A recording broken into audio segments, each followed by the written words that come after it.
বাঙালি খানায় সবাইকে স্বাগত জানাই। আপনারা তো পরোটা অনেকভাবে বানিয়ে খেয়েছেন, একবার আমার মতন করে সহজ পদ্ধতিতে পরোটা বানিয়ে নিন। পরোটাগুলো একদমই নরম তুলতুলে হবে এবং পার্ট বাই পার্ট পরোটাগুলো ছিঁড়ে নিতে পারবেন।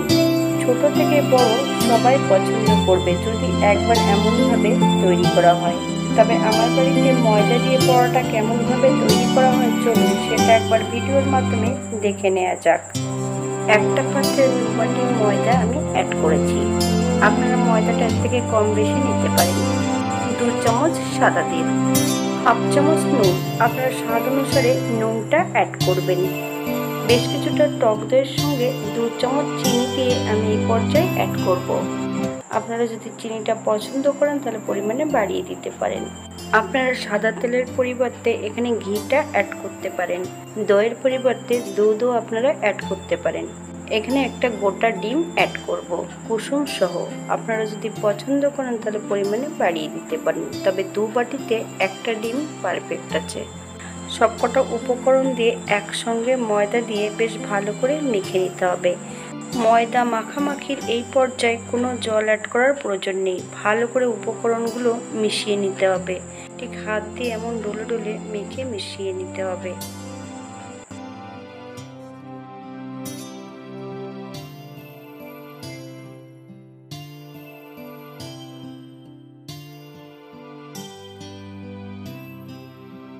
এই পর্যায়ে অল্প অল্প জল দিয়ে সুন্দর করে ময়দাটা মেখে নিতে হবে।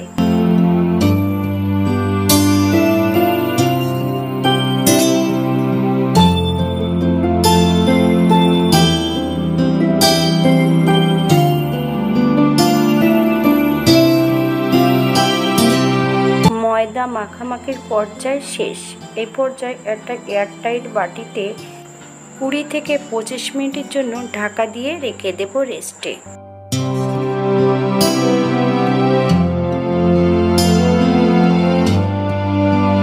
30 মিনিট পর সামান্য একটু গুঁড়ো ময়দা দিয়ে বেশ ভালো করে ময়দাটা আবারও মেখে নিতে হবে।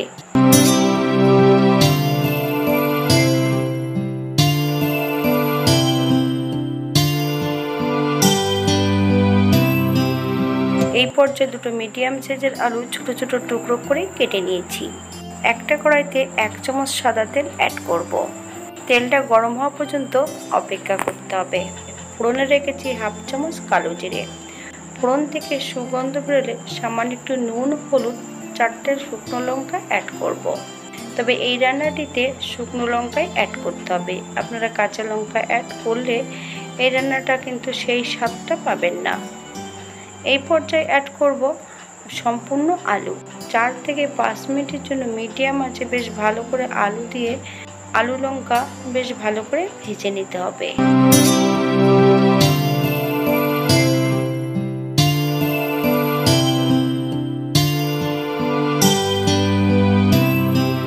আলুর স্বাদ বাড়ানোর জন্য সামান্য একটু চিনি অ্যাড করব। আপনারা যদি পছন্দ করেন তাহলে পরিমাণে বাড়িয়ে দিব। এই পর্যায়ে অ্যাড করতে হবে 1 বাটি জল। আপনাদের যতটা গ্রেভির প্রয়োজন আপনারা ততটা জল অ্যাড করতে পারেন।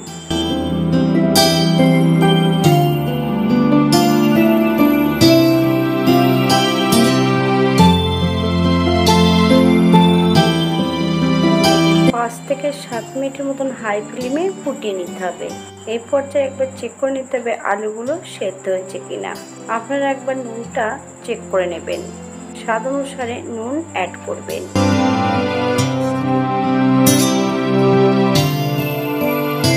একটু হাতা বা খুন্তি দিয়ে চেপে চেপে আলুগুলো ভেঙে দিতে হবে, তাহলে গ্রেভিটা ঠিক হয়ে যাবে।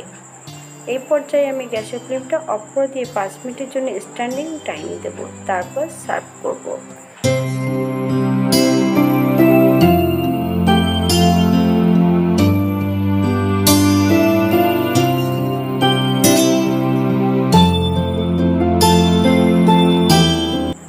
এই পর্যায়ে ময়দা থেকে ছোট ছোট লেচি কেটে নেব। আপনারা আপনাদের পছন্দ মতো লেচিগুলো করে নেবেন। আমি এখানে 6টা লেচি করে নিয়েছি। বড় একটা রুটির মতন একটু ময়দা দিয়ে বা আটা দিয়ে বেলে নিতে হবে।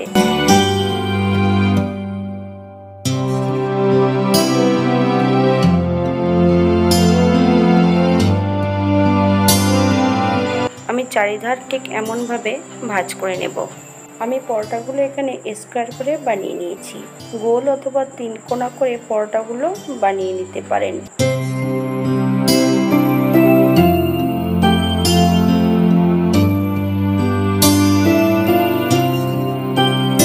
ঠিক এমন স্কোয়ার করে বেলে নিতে হবে। এই পর্যায়ে আমি পরোটাটা ভেজে নেব।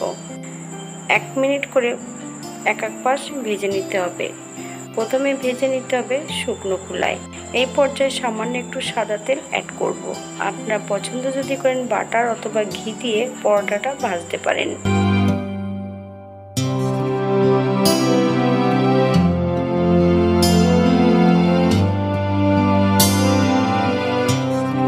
বেশ উল্টিয়ে পাল্টে এমনভাবে দুটো পরোটা ভেজে নেব। আপনারা আপনাদের পছন্দ মতন পরোটাগুলো ভেজে নিতে পারেন।